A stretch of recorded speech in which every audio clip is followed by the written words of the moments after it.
आजकल हम देखते ही हैं कि पर्सनल लोन लेना हो या फिर क्रेडिट कार्ड से लोन इशू करवाना हो, ये सारी की सारी चीजें काफी आसान हो चुकी है। लोग अपनी डेली नीड्स को पूरा करने के लिए इन दोनों मीडियम के थ्रू लोन लेते ही रहते हैं। एनबीएफसी यानी कि नॉन बैंकिंग फाइनेंशियल कॉर्पोरेशन काफी आसानी से लोन प्रोवाइड कर देते हैं, क्योंकि ये कंपनियां काफी हाई इंटरेस्ट चार्ज भी लेती है, जिसके चलते लोग लोन तो ले लेते हैं लेकिन रीपेमेंट के वक्त काफी सारे डिफॉल्ट के केस भी आते रहते हैं। लेकिन अब ऐसा नहीं होगा, क्योंकि रिजर्व बैंक ऑफ इंडिया ने बैंक्स और नॉन बैंकिंग फाइनेंशियल कंपनीज के नियमों को और भी सख्त कर दिया है।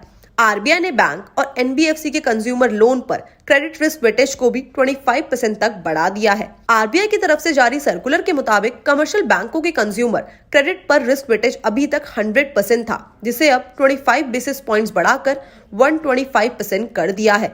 ये एग्जिस्टिंग और नए लोन दोनों पे ही लागू होगा। लेकिन आपको बता दें कि इसमें पर्सनल लोन शामिल है, लेकिन housing loan, education loan, vehicle loan शामिल नहीं होंगे। इसमें वो लोन शामिल नहीं होंगे जिन्हें गोल्ड या फिर गोल्ड ज्वेलरी के बदले सिक्योर किया जाता है। आरबीआई के कंज्यूमर लोन पर क्रेडिट रिस्क वेटेज बढ़ाने से credit card loan, personal loan जैसे सभी अनसिक्योर्ड लोन महंगे हो जाएंगे। अब बैंक और एनबीएफसी को कंज्यूमर लोन देने के लिए ज्यादा प्रोविजनिंग करनी होगी, यानी कि बैंकों को रिस्क वाले लोन पोर्टफोलियो के लिए ज्यादा पैसे अलग से रखने होंगे।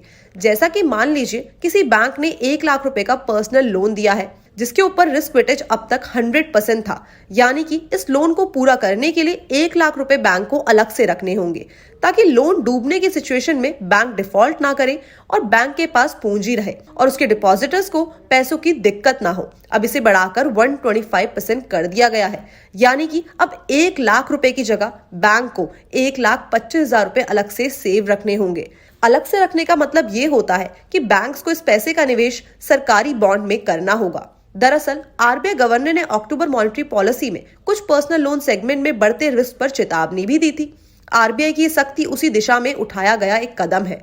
बैंकों के अलावा रिजर्व बैंक ने एनबीएफसी के लोन पर क्रेडिट रिस्क वेटेज को भी बढ़ाकर 125% कर दिया है, जो कि पहले 100% था। इस रिटेल लोन में housing loan, education loan, vehicle loan, loan against gold शामिल नहीं है। आरबीआई के नए सर्कुलर के मुताबिक बैंकों के क्रेडिट कार्ड का रिस्क वेटेज जो 100% है, अब इसे कमर्शियल बैंकों के लिए बढ़ाकर 150% कर दिया गया है, जबकि एनबीएफसी के क्रेडिट कार्ड लोन पर रिस्क वेटेज 125% रहेगा। इसके अलावा आरबीआई ने बैंकों के एनबीएफसी के लोन एक्सपोजर पर भी सख्ती करते हुए रिस्क वेटेज को हर उस परिस्थिति के लिए 25 बेसिस पॉइंट्स बढ़ा दिया है।